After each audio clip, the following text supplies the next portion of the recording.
Let's talk about how I healed my relationship with food. So, as a nutritionist, I now have a very healthy relationship with food. However, I'm not going to say that becoming a nutritionist was the answer to how I healed my relationship with food, because that absolutely wasn't the case. And I actually feel like when I was studying, and even after I finished studying at the beginning there, I didn't have a good relationship with food. Even though I knew how to be healthy, how to eat, all of that kind of stuff, my relationship with food still wasn't a healthy relationship. It was a toxic relationship. So I'm going to dive into all of that and more, but I'm going to start with my relationship with food over the years. And before I do, I want to talk about our relationship with food. Everyone has a different relationship, and we all have a relationship with food, right? It's how we perceive food. It's how we feel around food. It's how we treat food. It's how we feed ourselves. Like all of that kind of stuff is our relationship with food. So that's what I mean when I'm saying how I healed my relationship with food. Food is so much more than just what should we eat. It's also the feeling behind it, the intention behind it. Like, where's that coming from? There's so much more to food. And this is something that I love getting my clients to reflect on and really feel into, like, what actually is your relationship with food? Because we often haven't thought about it. We kind of just think of food and it's like, oh, I know I've got to eat these healthy things to be healthy. And we don't actually dig a little bit deeper and see, are we in a healthy relationship with food, or is it a bit toxic? Because the relationship we have with food also impacts how beneficial it's going to be for us. We could be eating all of the right things, but because we feel a particular way about food or ultimately about ourselves, that could actually not be having the impact, the positive impact that we believe it would be or that we desire for it to. So this is a big one. I love this topic. And like I said, I'm going to start with my journey with my relationship with food. So over the years, I had a very toxic relationship with food. Growing up, it was very much seeing all of the diet culture, seeing the skinny models in the magazines and thinking I needed to look that way. And I've always been quite skinny. However, I still wasn't happy because I didn't look like the models in the magazines, right? With these unrealistic bodies. And everybody's different. So we can't try and make our bodies look like somebody else's because we've all got our own beautiful, unique body. So that's a whole other thing. But I kind of grew up with that. My mom was dieting as I grew up. So that's kind of what I saw. That was how I got to know food and eating. And it's like, okay, like we've got to go on a diet. We've got to only eat healthy, calorie restriction, all of that kind of stuff. And restriction in general, that's kind of what I saw to be normal because everyone around me was doing it. Not just my mom, but my friends' moms and my friends, and like everybody was dieting, or every magazine was telling you this was the diet you need to follow, or this is how you lose X amount of kilos, or this is how you look like the girls in the magazines. And it was just everywhere. And like many others, I became so conditioned to think like, oh, I've got to restrict myself, or I've got to count my calories, or I've got to go on a diet in order to be healthy. But it actually wasn't even coming from that place of like, oh, I've got to do that in order to be healthy. It was more like, I've got to do that so I can look a particular way, right? So it wasn't even coming from that beautiful, healthy place of being like, oh, I get to eat healthy, nutritious food because then it helps me be healthy and I feel better. It was like, oh no, I've got to eat that because then I'll look the way I'm supposed to look, and then I'll be accepted, and then I'll be loved, and then I'll feel better about myself. So that in itself, this all links to our relationship with food. And yeah, over the years, I've done it all. I've done the calorie counting, the dieting, the restriction, the starving myself for different periods of my life, all of these different things. And it goes for food, but at times it was also with exercise. It was like over exercising and not eating enough. Like, yeah, there were all the things. And that was one side of the spectrum. So our relationship with food can be like that and be more like super restrictive in the way of like calorie counting and macro counting, or dieting, or not eating certain types of foods or different things that we love, and just being like, no, I have to only eat what this person told me was healthy. And at that time, I didn't have my nutrition qualification or any of this beautiful nutrition knowledge, and I knew nothing about food. So if someone told me that fat is going to make you fat, I wouldn't have eaten fat. And thankfully that myth has been debusted, and that myth has been busted or debunked. And now, thankfully, I have my nutrition degree and I understand how we can eat to thrive and for optimal health. But back then, that was not the case. So it was kind of like someone told me something and therefore I'd take it on board. Like, oh, eggs are unhealthy. They'll give you high cholesterol levels. Now I know that's nonsense. But back then I was like, oh, okay, can't eat eggs, or can't eat fat, or whatever it was at the time. It's like, oh, just got to eat my carrot sticks so I can look real skinny. So the craziness of the diet industry and diet culture is just wild looking back now. And I'm so grateful to be on the other side and to be also able to educate others about all of the nonsense in the diet industry and how to actually nourish our bodies with real food. But yeah, that's kind of one part of my journey. It was that very like restrictive dieting, wanting to change the way I looked because I wasn't happy with my body, aka I wasn't happy in myself, like with myself, didn't love myself and didn't love my body. So there was that approach. And then I studied nutrition and I learned so much about food and how to fuel our body, and how to eat well. And I started to develop my real food philosophy. And I learned so much. And that was such a valuable degree in terms of helping me know what to eat and how to support other people in knowing what to eat and how to use food as medicine and support people with different conditions. But it didn't help me with my relationship to food. That's one thing I really noticed. And I don't know, like the degree might have changed a little bit now and they might be bringing in more of the food psychology, maybe not. But at that time when I studied, or what I got out of the degree was the knowledge and all of that. But I didn't heal my relationship to food until after I was out of uni and after I continued on my path. So studied, learned all about food, changed my diet completely. And what led me into changing my diet was actually a dietary change. So I'm going to tell that little story of how I got interested in food and how I went down the path of studying nutrition. And it's a really random story. Basically, I was at a festival one New Year's Eve, and one of my friends decided that she was going to set a New Year's resolution of going vegetarian for a month because she heard it was really good for you. It was a healthy thing to do. And she didn't want to like hurt the animals or whatever the reasoning was behind it. But I decided, I was like, cool, I don't have a New Year's resolution. I'm going to go vegetarian for a month with you. And so we did. And basically what I noticed was everyone started asking me questions. And because I'd eaten meat my whole life, I actually didn't know how to cook without meat also. So I was like, oh, okay, this is new. There's a lot to learn here. But a lot of people would ask me, they're like, Shahna, where are you going to get your protein from? Where are you getting your iron? Where are you getting your B12? And I was like, what? I don't know what you're talking about. I've never learned about this. I had no idea. And I was like, that's a great question. Let me find out where to get protein, what is iron, where to get iron, where to get B12. And I started looking into it. And this led me down a rabbit hole. And this is where it all began, because I started to get so excited about learning about food and understanding that the food we eat has such an impact on how we feel, right? Like it sounds so simple, but back then I had no idea. I was just kind of like, yeah, this is how I eat. This is what we do. Like, yeah, does that impact our health? Like I didn't know that back then, or not to the degree I do now anyway. So it opened that can of worms, and I was like researching. I was on different websites. I was buying nutrition books. I was buying nutrition textbooks. I was like consuming so much information about nutrition. And at the time I was studying marketing and I wasn't fully loving that. And I decided to take a gap year and go studying and go traveling, not go studying, go traveling, went to Europe, came back from Europe. I was like, do I go back to uni and do my marketing degree? Or like, I'm really loving this nutrition stuff. Should I actually swap into nutrition? And that's what I ended up doing. I ended up switching into nutrition. And that is the beginning of my degree and my studies and my career path as a nutritionist.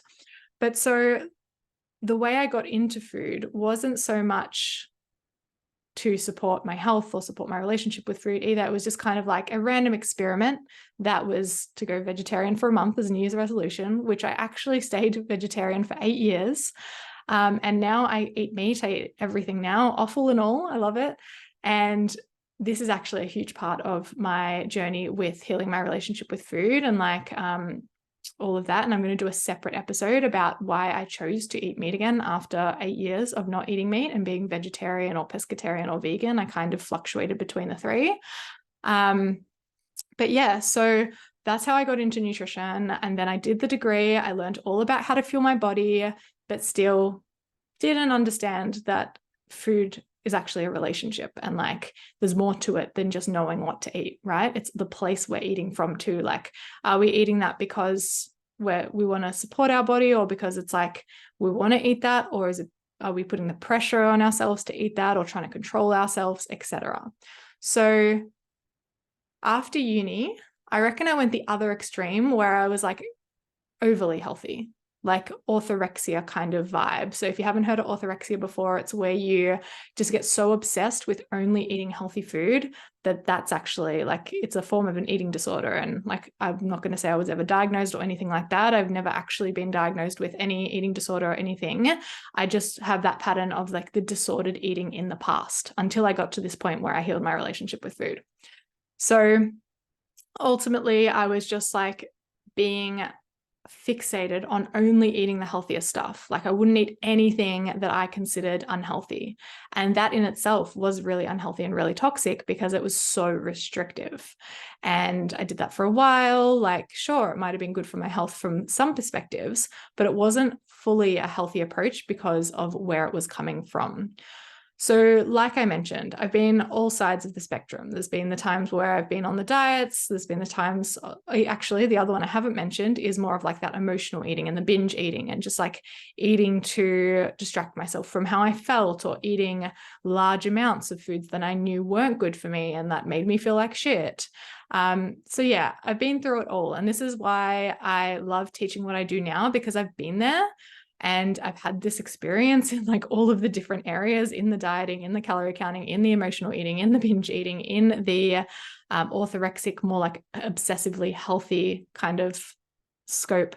So yeah, been through it all. I know many people can relate to that as well. Sometimes we have those things we go to, but often people on this journey of health and healing their relationship with food, or might not even realize you're on that journey of healing your relationship with food, but we've often gone through some similar things, and everyone's like dieted at some point, or everyone's kind of like been a bit obsessively healthy at some point, even if it's just one of those mentalities where it's like, I start that diet on Monday, and then you're like hyper restrictive and only eating the healthy foods that diet says you can eat.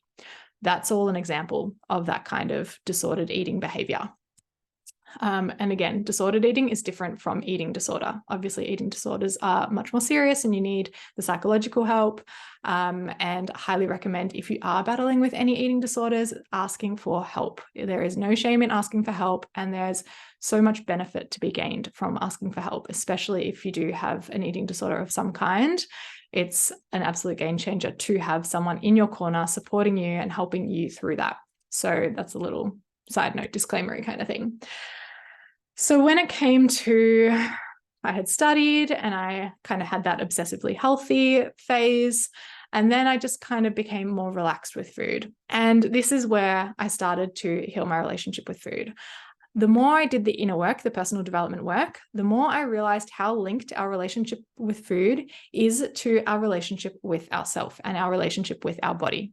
So it's funny because now when I support people with food freedom and developing a healthy relationship with food, I don't actually focus as much on food. Yes, there's a food component because you need to understand how to effectively fuel your body with real foods majority of the time, but from the healthy place where it's not overly obsessive or overly restrictive or overly controlling. From that place of like, cool, this is what I do the majority of the time, but I also have that food freedom where I can eat other things too and not feel guilty about it, or not feel like I'm being controlled by food. That's ultimately what we want to go for, where we have that freedom, where we know how to nourish our bodies and we do that majority of the time, but we're also not afraid of food, or we're not like restricting and controlling and all that kind of stuff.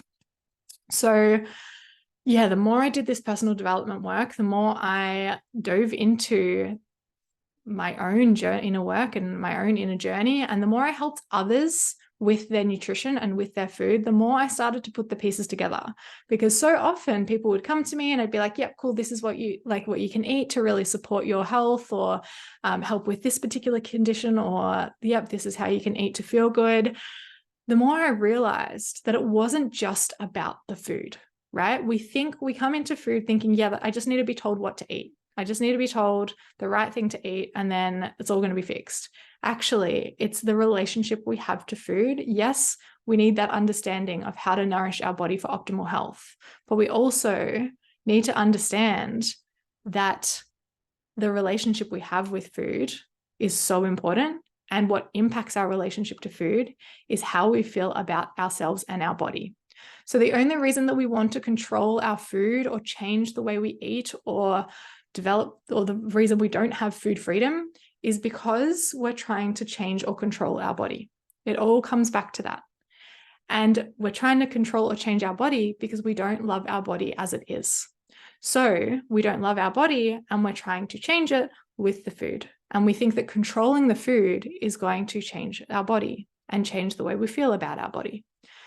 So can you see how the food, it's not actually about the food. We think it's about the food, but it's not about the food. It's about our relationship to our body and our relationship to ourselves. And when we heal those things, that's when it heals our relationship to food.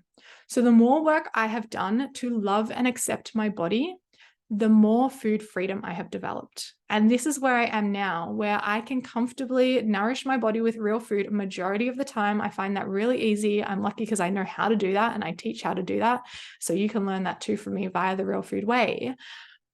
But I can now nourish my body the majority of the time. And if I want a piece of cake, I'll eat a piece of cake and I'm not going to feel guilty about it, because that guilt or that shame or that regret that we feel around eating particular foods can often be worse for us than that particular food. One saying I actually really resonate with, which everything can be a contradiction as well. So I'm just going to say, I'll tell you this quote, but there's also some nuances. So, and getting comfortable with contradictions and understanding that there's no right way, or it's like, oh, she said this thing, so that means that can't be true.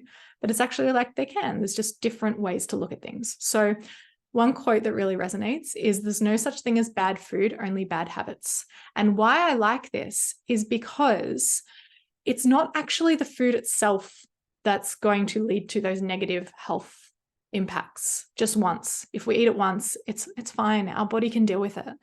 It's the habit we develop with food. So let's say I eat one piece of cake and I'm nourishing my body with real food majority of the time.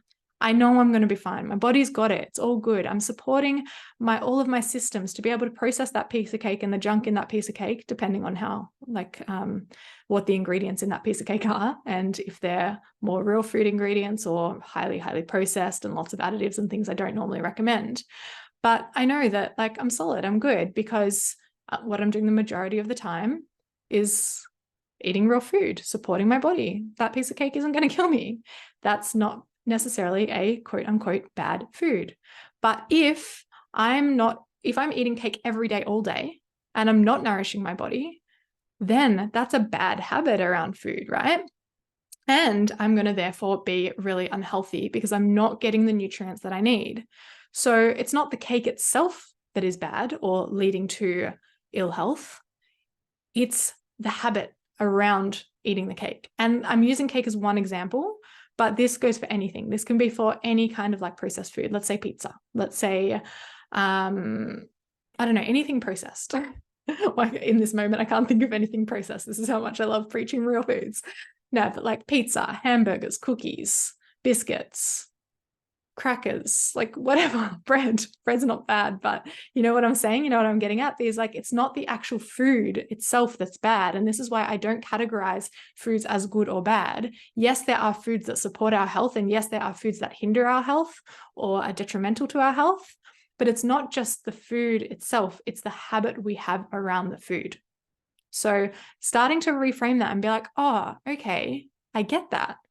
Yes, a really highly processed, let's use a different example, cookie, isn't going to be the best thing for us, but doesn't make it bad. It's the habit that makes it detrimental if we're always eating those cookies and we're not nourishing our body with the real food.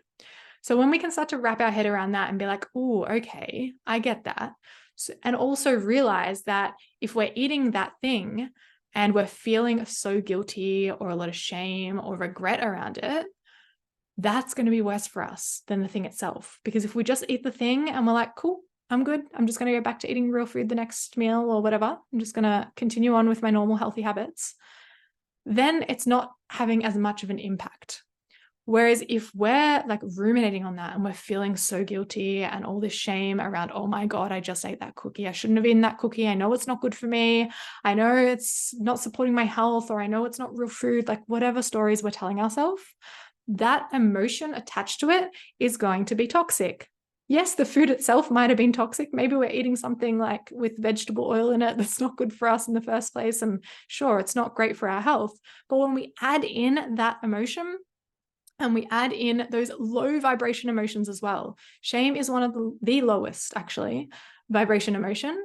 And therefore, it's not supportive to us to be holding on to all of this emotion on top of just feeling that towards that food. It's not necessary, and it's adding to the toxicity, right? So realizing that being able to eat the thing and not feel guilty, and just having that beautiful, healthy balance where it's like, yeah, cool, I eat real foods most of the time. Sometimes I don't. And having that freedom to just be like, I'm not controlled by food, because that's another thing. Like, food can really control us sometimes. And it's an example, let's say you're sitting at a friend's house and they've got a beautiful platter out in front of you, and there's a whole bunch of food, and you've eaten what you wanted, but there's something sitting there that you really love. Let's say it is pizza. And you're like, oh, I really want that pizza. And you feel like, I've got to eat that pizza. Like, rather than being like, oh, I have the choice. Do I want to eat this pizza? No, I'm full. I've actually had enough of it. But often, because we restrict ourselves, when something's in front of us, we can't actually listen to our truth in that moment of like, I'm actually not hungry. I don't need that, because we're like, oh, but if I don't eat it now, I'm not going to be able to eat it again because I'm going back on that diet on Monday, or I only allow myself to eat this when I'm around other people. So I've got to just eat all this when I'm around those people. And it controls us. We don't have the choice to be like, do I want it? Don't I want it? It's like, I got to eat it because otherwise I'm not going to get another opportunity. So really, like, let that land, like how much of an impact food can have on us, and how it ultimately all comes back to our relationship to our body and our desire to try and control our body or change our body. And that food is just one vice we use. Same can go for exercise, but this isn't talking about our relationship to exercise. This is talking about our relationship to food. So ultimately, what we want to do is release that restriction, because anytime we are restricting ourselves and not allowing ourselves to have certain things, that's when it can lead to that really unhealthy relationship, because it's like restricting, then not restricting, then restricting, then not restricting. It can lead to binge eating. It can lead to just unhealthy eating habits. Whereas when we can release the restriction, realize the reason that we're trying to restrict is because we're trying to control our body and change our body, and work on the actual root of healing our body and ultimately healing our relationship to ourselves, because our relationship to ourselves is intrinsically linked to our relationship to our body. That is how we heal our relationship to food. And this is why this is exactly what I teach. And this is how I healed my relationship with food. I did it by learning to love myself. I did it by learning to love my body. And there's been a lot of things to get me here. And this is something I could talk about for weeks and years. And it's such a big passion of mine to help people love themselves, because our relationship to ourselves ripples into every area of our life. Not just our relationship with food, not just our relationship with our body, but also like our relationship with other people, with success, with money, with career, with our partner, with our mum, with our dad, with our siblings, with our cousins, like relations, like actual relationships, but also relationships to different things. So like food, it's not a person, it's a thing, but we have a relationship to it, just like we have a relationship with money. And when we heal our relationship to ourselves, it supports all of our relationships and our relationship with everything else. I cannot even tell you how game-changing this is. So that is how I healed my relationship with food. I healed my relationship to myself, and I learned to love myself, and I learned to love my body, so I didn't feel the need to control my body. And it is so liberating. It is one of the best things I've ever done for myself. And it's why I love teaching other people that as well. So ultimately, there are two parts here. The main thing we need to do to heal our relationship with food is heal our relationship to ourselves and our body, cultivate that self-love and that body love. That's one simple thing. Not so simple. It can be complicated to get there. It's simple, but it's not always easy. It's probably a good way to say it. It's simple to understand that concept and be like, yeah, cool, I just need to love myself. But then it's not always easy to get to that place. And that's why I love helping guide people and making it easier. So that's one thing we need to do. And the other thing we need to do is to understand how to eat to nourish our body and for optimal health. And ultimately, it's to eat real food.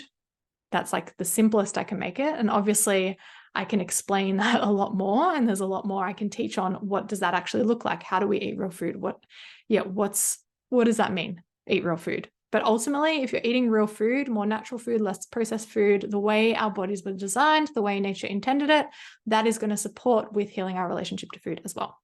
So I teach more about eating real food and actually understanding that and starting on that journey of healing your relationship to food through the food route, through my program, The Real Food Way. And I teach how to really heal that relationship to yourself and your body through radiance. So that's where I go deeper. But for today's podcast episode, YouTube video, wherever you are watching or listening to this, I just really want you to take away the fact that to heal our relationship with food, and the way I healed my relationship with food was by healing my relationship with myself, and then understanding how to nourish my body and how to really fuel my body and have a healthy relationship with food. So I hope that has been super insightful and inspiring and helping you on track to food freedom and healing your relationship with food. If you have any questions at all, please feel free to reach out. If you feel called to work with me more, learning how to eat real food via the Real Food Way, or learning how to love yourself and your body and develop the food freedom through radiance, the links will be in the show notes or the YouTube notes, wherever you're watching or listening. And I really am grateful that you're here listening to me and learning from me. It's such a gift to be able to share this knowledge and share my journey and my experience and help you on this path. So thank you for being here, and I will see you in a future episode.